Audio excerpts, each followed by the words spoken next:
مثل یک قرن گذشته از روزای قدیم.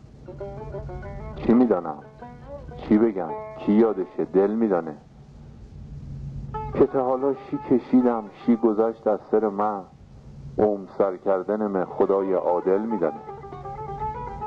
این روزا تاریکی های چشمم تا به چگیام هی به هم میزنم و زینم بیشتر میجورم.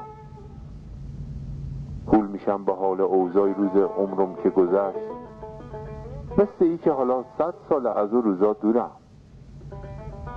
یکی یکی دم چشمم میارم خانه مانه که چجور وقت غروب جمع میشدیم روز سنوی. یکی من هوار میکرد بچا بیاین قایمه قایمه کی میدویدیم زیر سیزان، زیر تخت یا سنوی.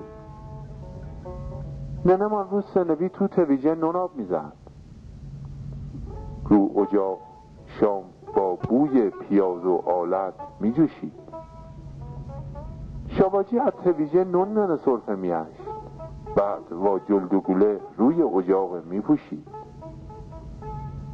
خامجی با احتیاط گوله لامپا پاک میکرد، به چراغا میرسید، نفت میانش خالی میکرد. یک چیزی به دختر همسایه با خنده میگفت، به زبان زرگری یه جور به شش حالی میکرد.